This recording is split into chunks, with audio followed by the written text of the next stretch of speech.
Everyone, namaste. Welcome to the 9th International Day of Yoga. Today, our topic is all about harmony and balance, and we'll be celebrating the International Yoga Day together virtually and embark on a journey of self-discovery, harmony, and balance. And I'm very excited today to have with me a lot of people that you're already familiar with and a lot of people who might be new. So we have with us Jyoti Chawla, who's going to be supporting me as a moderator and facilitating this event.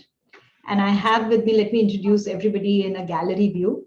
And I have with me Suchita. Suchita is the founder of Hatha Yoga Systems Indonesia. We have Binay Sahu. Binay Sahu is the founder of Sun Yoga Indonesia. We have Nikita. Nikita is also from the Art of Living, and she's also into financial planning, etc. We are also waiting for our last speaker, Geeta Seth, who will be joining shortly. And thank you for all the people who are attending this as the audience. Thank you very much. Jyoti, would you like to take this forward and introduce our speakers? Yes, absolutely. So as Poonam said, we've got a set of speakers here. We're going to start with Suchita, taken with Binay, Geeta, and Nikita. Well, let me share about Suchita. Suchita is a certified Hatha Yoga teacher from Isha Hatha Yoga School in India. We all know who runs Isha School here in India. And she holds Hatha Yoga workshops in Indonesia, has recently launched this Hatha Yoga school in Jakarta. Suchita's journey with Hatha Yoga started 9 years ago, post which she decided to make it her life's mission to practice and share the knowledge with everybody. With Yoga Systems Hatha Yoga School. And Suchita, we take it from here to you.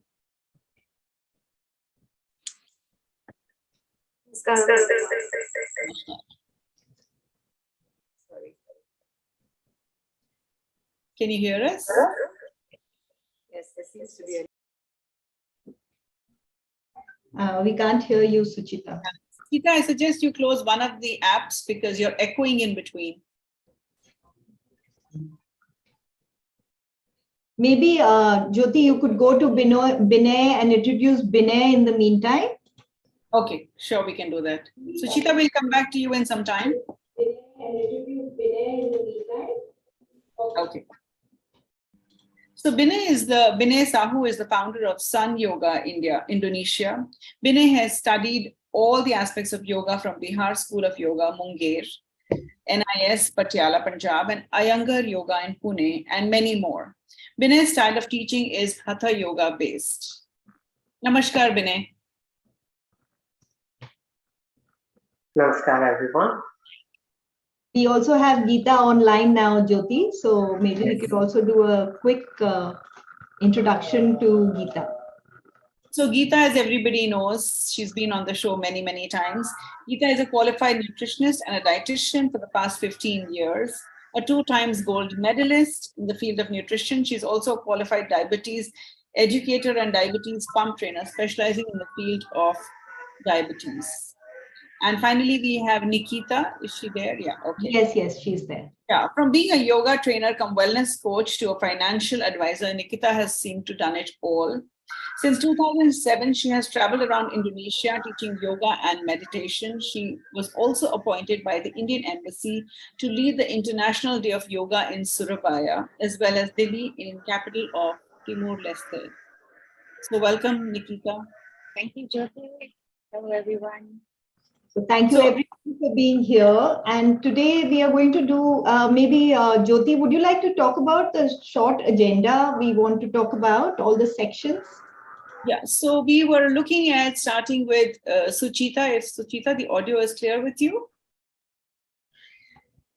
Yes, now I shut the other one. So Suchita, we wanted to understand your view on finding harmony and balance, spiritual and mental union, and yoga as a technology or transformation in your perspective. And what is not yoga? What is not yoga? What is not yoga? Because everybody seems to say yoga is exercise. So what is your view on it? So what is yoga? I would like to throw that. I mean, if you utter the word yoga, everyone has the notion of what it could or should be. Correct. Correct. Most people Like think yoga standing on the head, and normal means standing on the feet. This is what most people tend to think, right? So how we have experienced yoga is it's not about doing anything in particular. It is simply a way of being. It's a certain way in which a person can be. That is yoga. And if you go further, most people also think of yoga as an exercise form. Well, it is definitely not an exercise. And when we offer yoga, we specify this. We like to emphasize on it. Most people's opinion of exercise is the harder you do it, the better it will be. So, here it's not about competition, not about doing something hard, 100 reps, and then I must do, if somebody's doing 50, I must do 100. All that attitude just go away because you're just trying to be a better version of yourself. So this way of being that we're talking about has just been described by so many people in many ways. When I first started reading about yoga, I would hear, being one with God, that's yoga. When you're egoless, that's yoga. When the universal and the individual meet, that is yoga. But for me, all this seemed very far away, very unrealistic. I couldn't relate to it.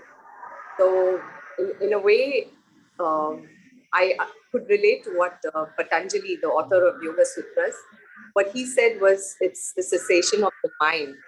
But I still find it very difficult. However, what he said was chitta vritti nirodha. When the activity of the mind ceases and you are still alert, then you're in yoga.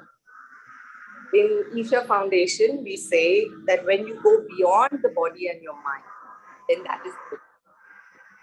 So you come to a state where your body and your energies are all in alignment. That is what that's when you go beyond the body and mind, that's you. So we say in Isha that there are many ways to reach this way, but one of it is Hatha Yoga. Hatha, when you say Hatha, what we are talking about is bringing a balance within. Also, hatha is also means in Indian language, we say hatha as being adamant. So that's a quality one would need to do hatha yoga because, most people, the body says no, but you still have to do it. You wake up in the morning and you're not feeling like doing it. You don't want to do any yoga. You don't want to do any exercise, but you really have to simply just do it. So it's about a discipline. It's about staying connected with your practice. It's about consistency. And it's perseverance, basically. The more you apply this, the more closer you get to being in yoga.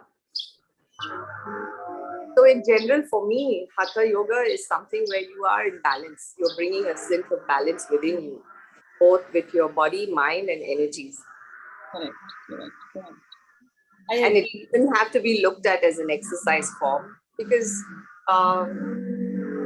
if you look at it as a physical, most people think it's a stretching. Whenever I meet people in the class and I ask them what is their impression, the first thing they start to say is, oh, it's a stretching or it's an exercise, because that's how commonly it has grown.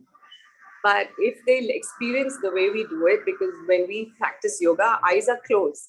And only when you shut everything off, then you start to get more and more sensitive to what is here, what is within. And that brings a whole new dimension of life. You start to know, like Sadhguru says, this gadget, we know our mobile phone. The more you use the mobile phone, the more you learn to use your phone, the more you can do with it. So this is just like that, you learn to use this gadget. The more you learn about it, the more you can use it, the more effective you get in whatever you do in your life.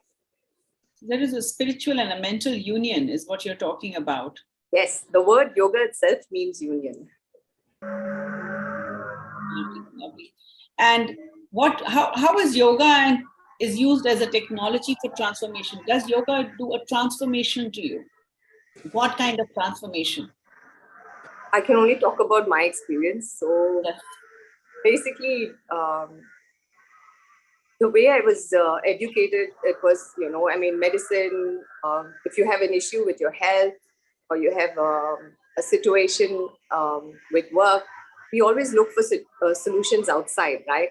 For example, the way I had the turn that I had to take in my life was because I was so up to my head with stress. I enjoyed my work, but I didn't realize that I was neglecting my health. And most people understand stress as something outside that's creating it, right? Like the situations you are in. Like if you ask the president of Indonesia, he's stressed. If you ask the man who's cleaning the road, he's stressed. So in the end, there's no job in the world that's not stressful. For everyone to say stress, stress, stress. What I'm doing is stressful. Isn't that so? But I understood from this training that I did that it's not the situation that you are in, that the situation is not causing the stress. It's me. I'm not able to manage my system. I'm not able to manage my mind, my emotions, my energies. And this is why I was not able to withstand whatever situation I was in. So when we say yoga, we are talking about being in sync with this. It's like the lotus, if you grow a lotus, the roots go in the soil. This is what stayed with me for a very long time. And I heard this from Sadhguru. The lotus the roots are in slush, in dirt. But this flower comes out and blossoms like a beautiful and fragrant flower. And he says that if you can live like this, that is yoga. That means no matter what the external situations you are in, if you can stay balanced and undisturbed and still be in sync, then you're in yoga. So stress is something that we have to understand the mechanics of stress. So are you aware that when you are in a stressful situation, what is happening is there is a chemical reaction in your physiology. For everyone, this happens. Yeah. The moment there is a certain stressful situation, your body is automatically generating some chemicals. So suppose you go to a day of tension. Say you go today through a whole lot of tension. You will see tomorrow your body just won't bend. Have you noticed this? So if you're doing asanas, you will very easily notice this. If you go through a whole day of tension, the next day your body just doesn't bend. This is happening because your muscles are getting rigid or acidic because of all the chemicals that are generated. So that's what when we say stress, we are talking about a chemistry within the system. If you create this chemistry unawares, then how would you ever, know the solution? You only look for popping pills because you want to counter that. But the yoga is the most natural way to counter that. I also want to tell you about a situation. Say you go to work and your boss starts shouting at you. In this age, you can neither fight nor you can run. This fight or flight response. Yeah. That is it's the most inbuilt mechanism in us from several years ago. Because if a man went to the forest, if he found a tiger there, he would just either have two choices, right? Either he fights the tiger or he runs away. But now we face these kind of stressful situations, so we can do nothing. We just have to sit there and get on. So the mind is constantly working on this. It's kind of getting all these stressful situations and it's triggering the mechanism, which is causing there's a certain defense system which secretes sugar and it goes into the blood. This extra sugar is only because your body is getting prepared for this intense activity that used to happen before. But now there's no activity. You're just sitting there, right? So this is causing a lot of different diseases. This ease, that's what it means. Your body and mind is not getting the necessary rest it needs. Right. So when we say yoga, what we teach or how we offer yoga is a holistic process where you bring relaxation and ease to the body as well as the mind. All different platforms. Yes, I think you beautifully said it, because my perspective of yoga is that it's an excellent way to reconnect with your own self and to boost your own self-worth. There's a lot of body shaming going on everywhere. So yoga is one platform where I think it's time that you fully accept the present and accept yourself, your body, and then move on from there. It gives us the time to be very still, care for selves deeply. Like you went to it because you really needed to nurture yourself. So that's what to me it is. It's all about self-love. And you put yourself ahead of anything and everything and say, this is what I need to do to heal myself. And that's the right way of life, because if you're right and you're happy, you're energetic, you're healed, you can do everything else. Thank you. Thank you so much, Suchita. I think I really appreciate your thoughts. Poonam, what is your perspective about yoga before we move on to Binay? So, for the longest time, I too used to think that yoga just means doing exercise, because you would go to a fitness center and they would have a yoga class. So you would go and join the yoga class and you say, okay, we are doing yoga. And then over time, this changed because I met friends who would say they only did pranayama. So that was yoga for them, where they would do breathing exercises every morning, and they would talk about how pranayama was doing, making so much effective for them, for their breathing, and how they, like when I went to the Art of Living, they did a lot of pranayama courses, which was also in various ways and how they were very effective. But then slowly over time, when I started doing yoga myself, I found that when I used to do any asana, the more I looked inwards, the better I could do the asana. So it was a very mindful experience to participate in anything like that. So it was very mindful. It was only me, and I was only working with myself to get better. So it became a very mindful, inward looking exercise where I was. So it was not a team sport. It was not like playing badminton or tennis, where I was playing with external people and there were external things that were happening. It was all about myself. So that was a big learning for me. And then the more I read about yoga, I learned that it is not just exercise, but it is all about a lot of other things. It's all about how you behave or interact with the world around you, whether you are truthful, whether you are non-violent, whether, so it's all about your attitude to life rather than just exercise. So that's my 2 bits. Totally about self. Totally about self. Yeah, lovely. Thank you. Thank you so much.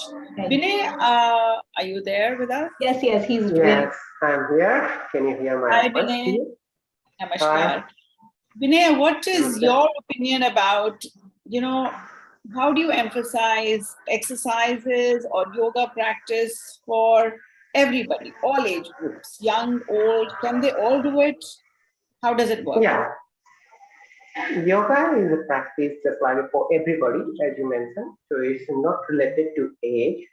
Okay, so there will be the different practice level have. So for the kids have the different level of practice because kids are mostly focused on education. So the practice supposed to be those type. So don't help on the daily life as their education, as their sitting posture because there's education. So they sit a lot. So yeah, for the kids yoga, they're supposed to be work on that process in that way. So about the elder, for them is the different type of yoga practice, yoga exercise, and for the senior citizen, for them have the different type of all categories the yoga exercise. We cannot be teach them equally to them equally because when the practice comes, so the people think like yoga is just a exercise, but yoga is not all about exercise. Yoga about is understanding about self. How my anatomic means my backbone, my muscles, how I am tall, how I am short, how my legs, how my shoulders. So all we are the different. So we supposed to not see our friend circle. Sometimes beside have in the group have. So sometimes people watch each other. So that is the common mistake happen. But yoga is all about the self-understanding. So for the kids, different type of exercise related to their present and need. For the adults, different, and for senior citizens have a different exercise. So if I see, sorry, go ahead, please go ahead. And the important part, if people think yoga is only about practice, that's not. The yoga is about understanding, and in yoga, if we say just like I'm practicing yoga, so it means we have to follow the 8 limbs: yam, niyam, asana, pranayam, pratyahara, dharana, dhyan, samadhi. But mostly only talk about the one thing, asana, that is the number 3, either pranayama and dharana, dhyan, samadhi at the other. So at least we should focus first yam, niyam, asana, pranayam, dharana, dhyan, samadhi. So yam means like a rules and regulation. You should go to the time to time class. You should wear the uniform related to yoga. You're not going with some different. So these are the terms in yam, and many more if we go deeply. Then third come the asana. Though we say we are doing yoga, but yoga is not only about asana. We have the pranayama and then dharana, dhyan, samadhi, and meditation, all the things. So if we do at least yam yam asana, first number 2, yam and yam, then asana, pranayama, and meditation, dharana and dhyan, these things. If you follow at least these 3 and the first 2 words, then we can say, yeah, we are practicing the yoga or all combination. And practice about understanding. Some need more stretching part, some need more strengthening part, some need more balancing part, some need more understanding about their joints. Just like some people are suffering with their neck pain, back pain, and lower back pain, or ankle pain. So they cannot be practiced as other people they practice. So there will be the different type of the based on the person. So yoga about understanding, not about only the teaching to the person, and not about only the what teacher are teaching and what in the group going on the practice I should go and that and the practice. I should need to understand what my body needs. If I have need, and should I able to practice this particular posture or not?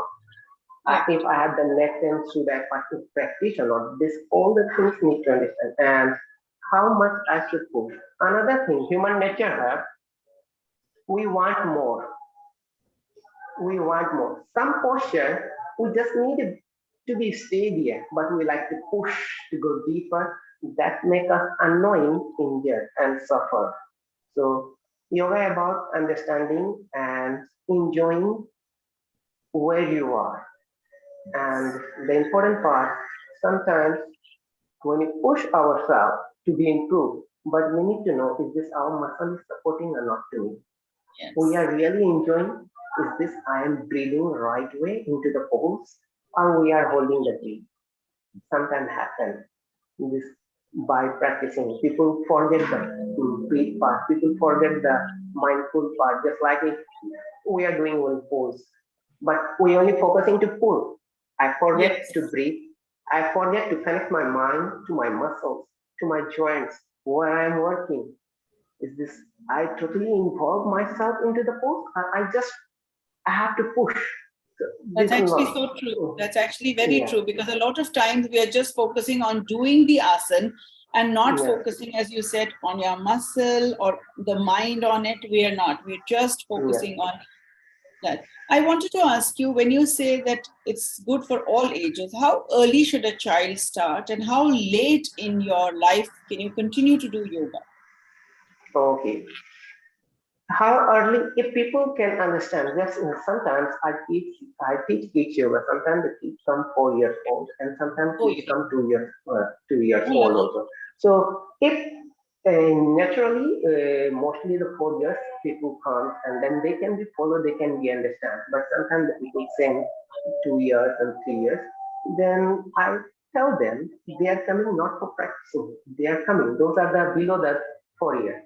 They are coming to know the environment. They are coming to know the discipline. They have to come for yoga practice, so they need to be do this. So it's supposed not to push the kids to be have to be do practice 1 hour. They just come into the class and to know I have to be practice this. I have to be go through this. How the other people doing, so they can be know about the environment, discipline, regulation. So from the 4 years kids, they can be start to be practice. Okay, if the below have, so they just bring them and see them. They will be learn the environment. And Correct. about the how late you mentioned, there is nothing word like a late. Yes. We have Okay. seen fact, I'd 91 like years to add to this, Jyoti, that what I've seen recently on Instagram, on lots of social media, is like mothers are doing yoga, and the little baby toddler is just watching them and trying to copy the mother doing it. old. He's absolutely right. It's the discipline you set in to begin with. Yeah. And then slowly you get into the program. But yes, the discipline is a great way of getting them into it. And most of our children learn by what they see around their homes. So if the what they're seeing is people sitting in meditation or taking time out to meditate or taking time out to exercise, they think it's a way of life and they will also follow that. But if they don't see that happening around them, even for them it will be something different. And in terms of late, I've just recently seen a video of somebody at 91 doing yoga and beautifully. So, yeah, as long as your body allows you to do it. And I think it's a system where you have inculcated yourself at a younger age, and then it's a part of your life. Then it's not if your body allows, that's how your body is made into. So your system just goes with the flow. Suchita, if you have any thoughts on this? Well, I like what Poonam said. It's not, she was just talking about how it means that you have to see when you're growing up. My parents never did yoga.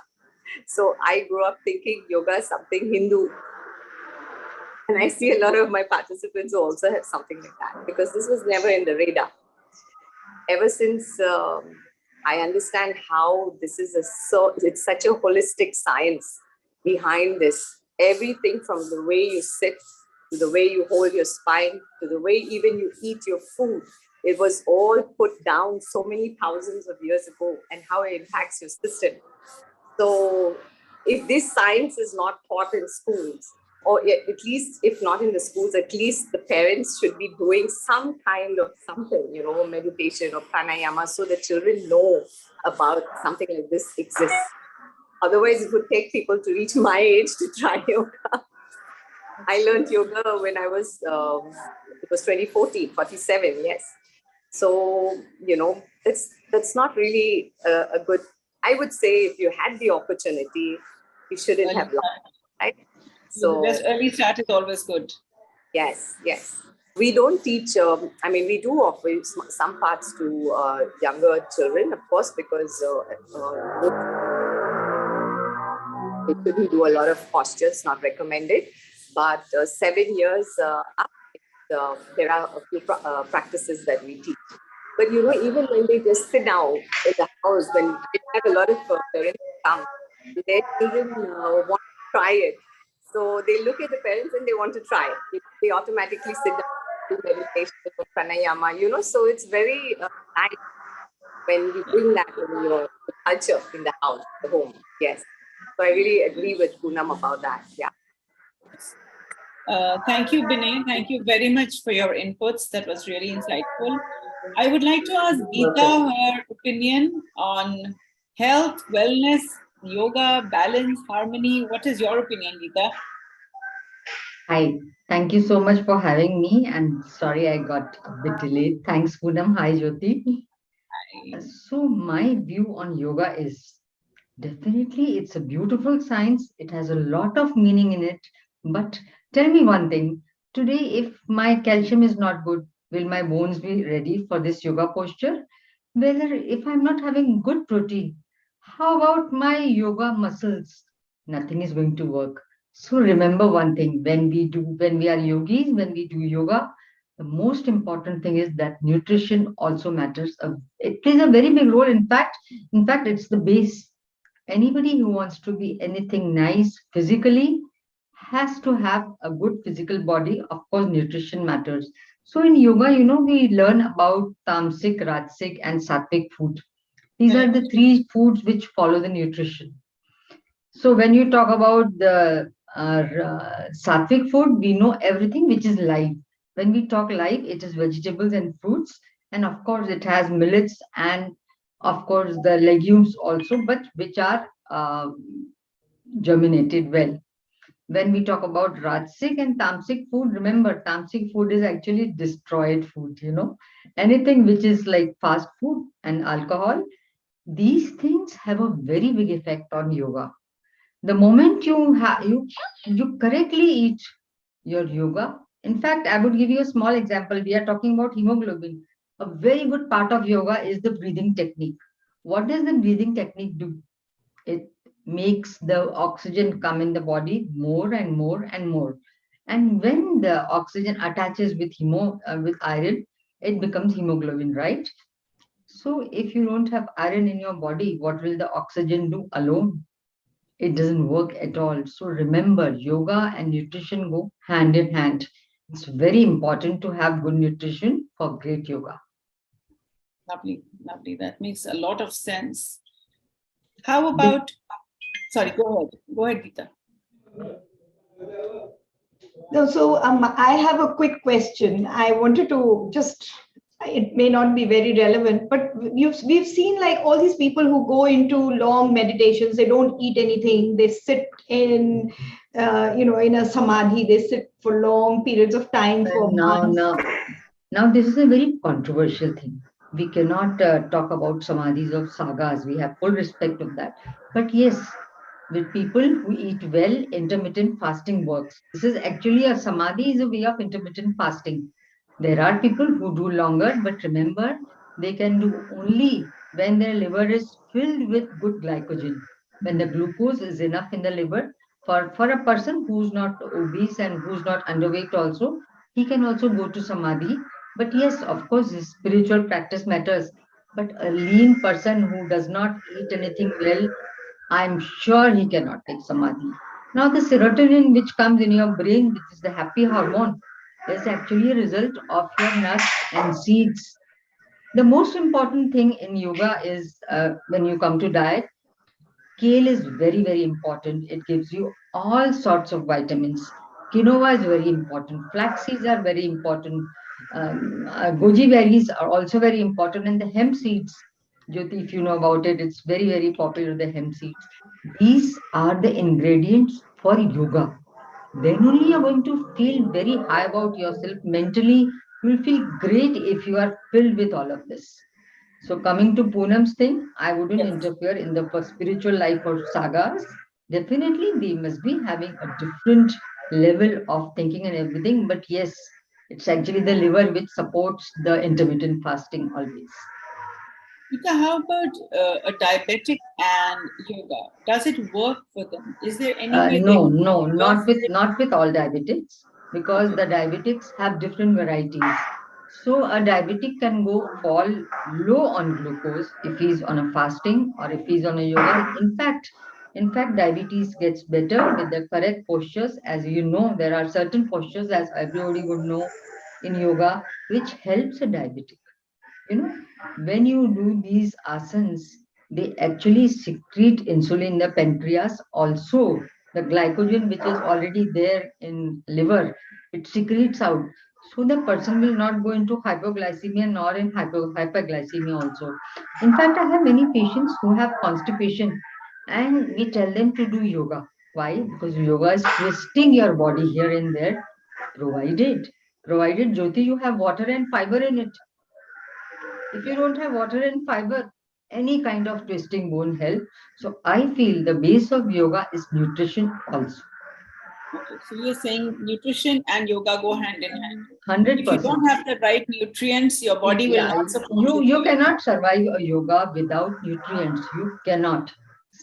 And in fact, what Suchita mentioned about disease, about not being in ease and not that is what leads to all diseases, when you're not comfortable or you're not doing things which bring ease to your body. Yes, Suchita. So everything that there is a big field of knowledge which talks about how yoga can help in healing of various kinds of medical ailments. In fact, there are specialists who help with healing in yoga. And now, would you like to share a little bit about that? you Sorry, hear us? are you asking me or? Yes, yes, I'm asking you.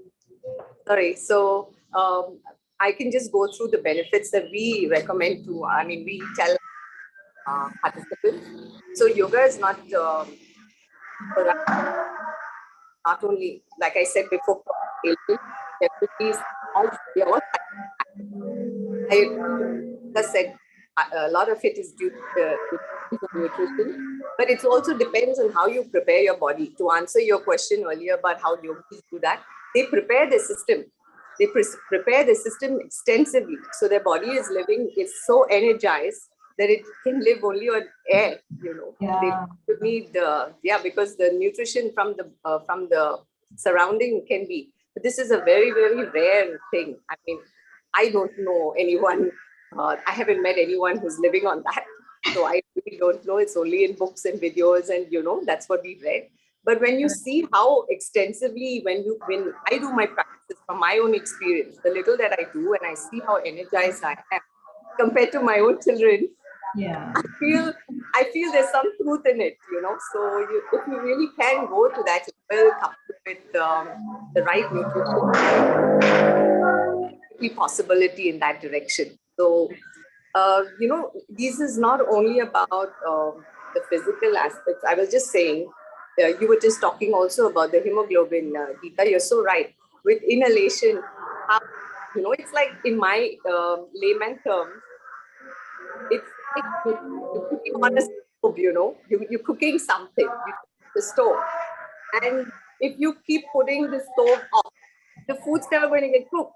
You have to be consistent, slowly cooking it every day, little bit, and boom, someday slowly you will start to notice those results.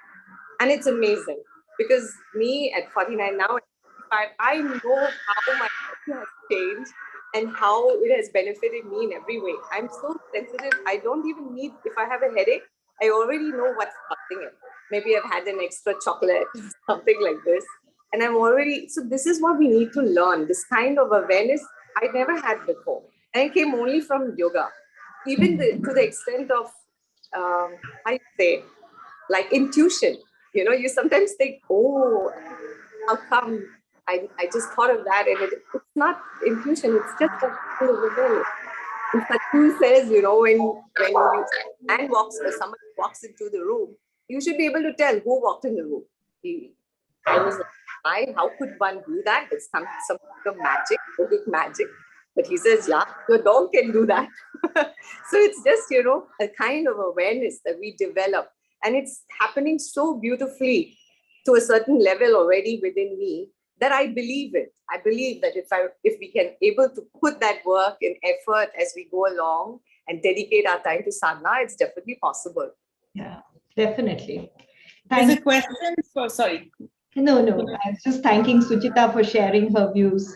And, Geeta, this thing about how you can eat right to better health, I think nutrition is 80% of what you can. It is the base. We have so many postures in yoga to strengthen our core muscles. But if you don't have protein in the body, how will it work? So we need to have the base. That's why yoga and nutrition, they go hand in hand. They both cannot live without each other for great health. But survival is possible in any which way. But for great health, they go hand in hand. Yeah. Vinay, there's a question which I'd like you to answer. Yes, sure. Aditya has asked that if one is into aerobics and weights, should one also do yoga? Do these exercises complement each other, or you can do separately? If they do this combined, sometimes muscle may confuse because the aerobic and workout is a bit quite a strong practice, and yoga about the flexibility and stretching, opening. The yoga helps to open muscles, and aerobic and this to toning the muscles, and it may be the strengthening the muscle. So it's a two different intention of practice. So if people combine, so when they come in for the next day, for example, today we practice aerobic either workout, and next day we go in for the yoga. So we need to be more mindful practice. We suppose not to be things 2 days ago I reached my head to feet, and after aerobic, either after yoga I practice, after workout practice, I should not think the same I can touch today also, because the muscle already, the range of emotion changed. So Yes. we have to be see how today my body react. And another thing, our muscle react based on our emotion. And every single day we face different emotions. Even the in day sometimes we face happy and sad and sometimes stress. So our fascia muscles is a work on the emotion, fascia muscles. Okay. So this muscle is, if you are the stress, the muscle will be contraction. That day your muscle will not give you space. That day you will not feel enjoy your practice if you are stressed. You may feel today I practice, I feel today stress class I enjoy. Why yesterday why I not enjoy? Sometimes if today I enjoy and tomorrow maybe you practice the same class, same things you may not enjoy. Just because of our emotion, we are holding different emotions. If we are happy, then our fascia muscle releasing and then it's work as elasticity. But if we are holding any type of stress, negative stress and emotion, then fascia muscle will be contraction and that day muscle will not give us space. So combination of the practice, aerobic or workout and yoga, it can be, but when you come in for yoga, you need to be more careful. You suppose not to think, yesterday I did, so today I also can. Today your body might be react and behave different. So you need to feel what my body today behaving. Is this today my body supporting me to letting me go deeper? Yes, then go. If not, respect yourself to stay Yes. with your right position. Correct. Correct. Thank you. Yeah. Thank you. That was very insightful. I'd like to now invite Nikita on the stage here. So Nikita, you have a very different opinion. You're going to teach us meditation. Do you want to talk about how important is meditation as part of yoga? Uh, as Vinay mentioned, that there are the 8 limbs of yoga. Meditation is one of them. And it's only after you are done with the physical level that the mind comes to a rest. And that's when you can go into meditation. And meditation is very, very much needed to calm the physical body, to calm the mind, and bring you to that state of sensation as what Suchita mentioned. When there's just you and nothing else. The body is still, the breath continues at a very low pace, and you are there. So if everyone is okay, let's just do a little bit of meditation. So, Nikita, before we start, maybe you could give a little context about the meditation on, is it because Vinay also mentioned about happiness and yoga. And, even Geeta mentioned about how food affects how you feel. And Suchita mentioned about how life is all about how we think and how our emotions control what we are doing. So maybe you could also give us some way in which yoga, happiness, and what meditation that you're talking about, a little context about all of that. Let me put it this way. When I did my first basic course as how it was called then, and it's called the Happiness Program of the Art of Living Now, that was when I understood who I was. It was through yoga, through the practice of movement, that we came to a standstill. It was through the breathing exercises that we realized of the value of the breath and how without the breath, this body is just a physical being. It's only because of the breath that we are a living being. The first act of our life was the inhalation, and our last act will be the last exhalation, and that's life. So in between that first inhalation and the last exhalation is our life. How we want to fill our life is up to us. If we are going to be stressed, as what Suchita mentioned, everything is stressful. But when you can separate the outside from the inside, the world around you is going to continue to move with or without you. When that realization comes, then you feel that, okay, that is the world and this is me. What am I doing for myself? I need food for the body. What kind of food? That is also taught in yoga and in nutrition. Gita mentioned about the 3 different kinds of food: sattvic, tamasic, and rajasic. And with your understanding, then you move from one to the other until you actually look at yourself and say, okay, this food is suitable for me. This food creates certain vibrations or certain chemical reaction in my body which is not suitable. That will only come when you are in silence. If you're always on the go, you won't feel that. Yeah, very true. Thank you, Nikita.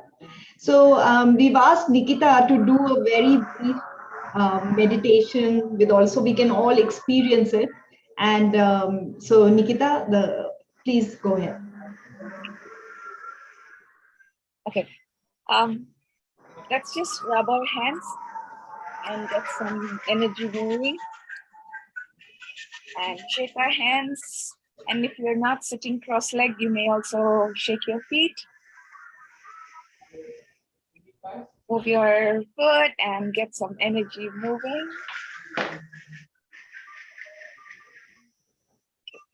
Now, consciously, as you sit, expand the chest, lift your backbone, stretch them up, open up your shoulders, giving that space for the internal organs to do its duty, do its job.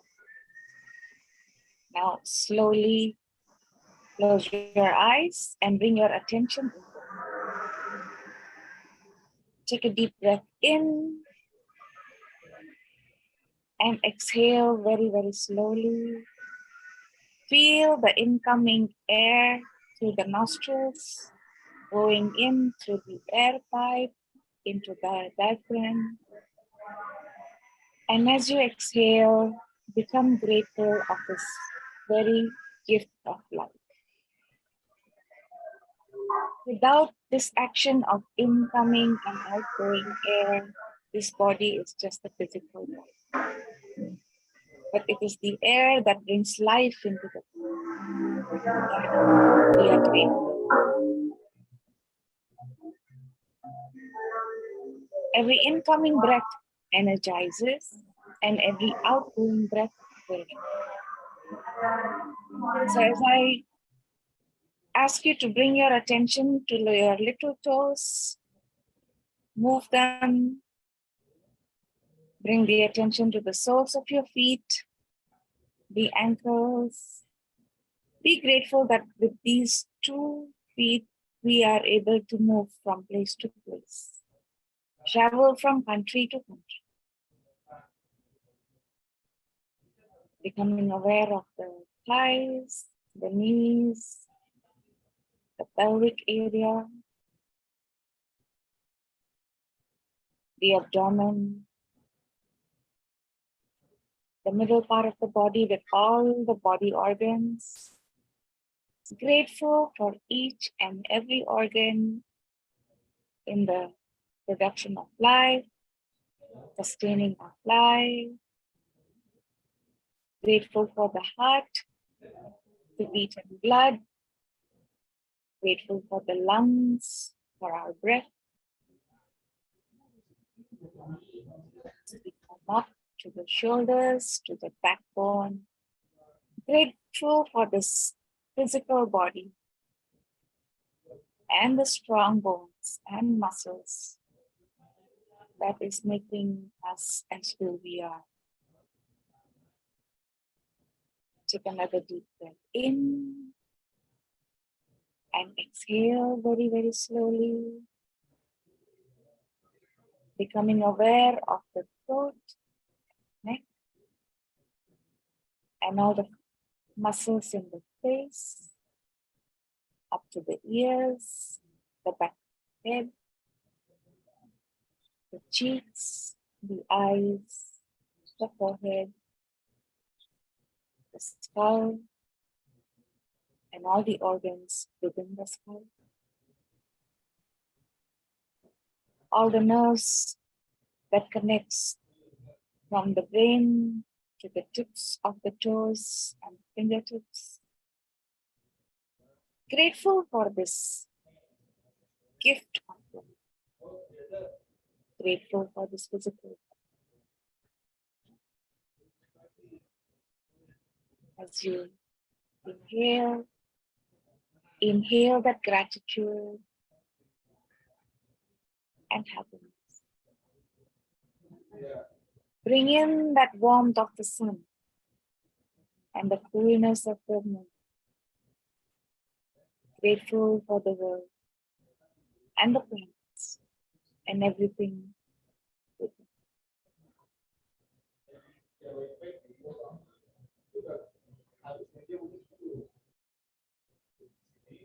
Take another deep breath in. And as you exhale, let go of all your worries. Release all the tension. Knowing that every incoming breath brings in energy and every exhalation releases and relaxes. Take another deep in. Let it go.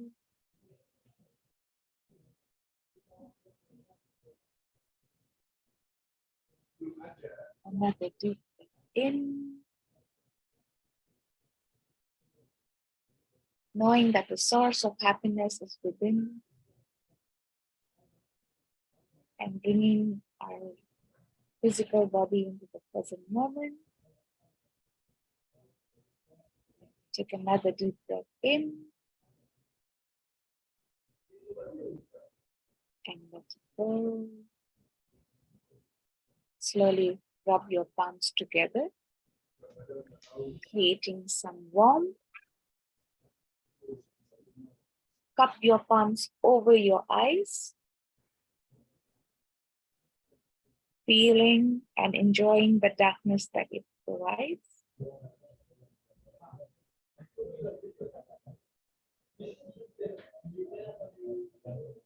Take another deep breath in. And as you exhale, you may slowly bring your hands down. And whenever you're ready and complete, you may slowly open. Thank you. Thank you. Very relaxing. Thank you. Very beautifully done, Nikita. Thank you so much. No, that was beautiful, Nikita. Thank you. In fact, that reminded me of a visual I saw recently where it said, let go. Let go of all your problems, your stresses, and all your issues that you have in life. Let go and let God. Yes. So let go and let God. But we being such human beings, after we give our problems to God, we still want to take them back and look at it and see, is he doing a good job or not? True. So we don't trust when we let go. And I found that so true for me. I think for everybody, we all do that. The other key thing which I thought from the meditation was gratitude. We have everything. The element of gratitude is something we have to keep training ourselves. It should start coming naturally to human beings, but there is no gratitude otherwise. So I think that's another big takeaway, gratitude. Well, Jyoti, it is in my learning, in the practice of yoga, when you hold a certain pose and then you can do it. And that's when you feel, oh yes, I can do it. I'm thankful to my muscles. I'm thankful to the joints. I'm thankful to the bones that they are in sync with what I want to do. Correct. Absolutely. Absolutely. Yeah. Thank you. Thank you so much. Thank you, everybody, for joining us and sharing your insightful thoughts. So can I just please answer for Mr. Pradipta Roy has asked whether we can do aerobics, weights, or yoga, or do they clash each other? So I would like to comment on this, that clash, there's no word like a clash thing when it comes to physical activity. You can even do weights if you think your body is sagging. If you think that you want to lose weight, you can do the aerobics, which is so much not only fun, but it gives you energy. And when you want to do some exercise which is calming, it is yoga. I don't mind saying that all three can be done on the same day in different times, because finally, physical activity is the only and only anti-aging pill. It is the only anti-aging pill. So it can be done for Mr. Roy, this is my answer. Exactly. Very right. In fact, we have some people online, and I'm very happy to see that Sonia Lakhiani is also online. Sonia was supposed to be part of the panelists, but she's unwell, so she couldn't join. But she's also a very, she's been a long time yoga practitioner, and she has been promoting yoga here in Indonesia in various forms with Art of Living. So it's good to have people who've had a lot of experience. And what I like about this panel is that everybody, after they speak about yoga, it all comes back to it being a very holistic practice where there is a harmony between mind, body, and soul, where we are not merely looking at one aspect of how we live with our life, but it is all about all the various aspects of life together, which is yoga. And as Suchita said, that it is all about the Sanskrit word yuj or union. So I think this was a very nice and amazing learning for not only for me, but I'm sure for all the people who are watching this session.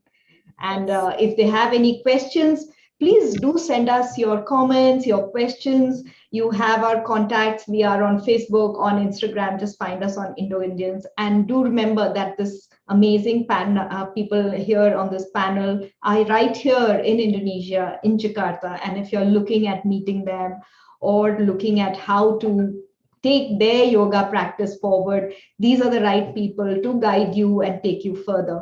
So, and I'd like to thank you very much, Suchita, Binay, Nikita, and Geeta, for sharing your valuable information, knowledge with us. And Jyoti, you are wonderful because you keep the knowledge flowing in a manner such that it just ties up with each other. Udam, we really have a versatile Jyoti. We cannot do without her, I think. Thank you. Thank you. It's always a privilege to be part of Indo-Indians. There's always so much to learn. And it's always nice to connect with people like all of you. There's always a good takeaway. So thank you. Thank you for sharing your knowledge with all of us. Thank you, everyone. Thank you so much. Thank you for celebrating the International Day of the Yoga with Indo-Indians. Thank you. International Day of Yoga. Okay, everyone.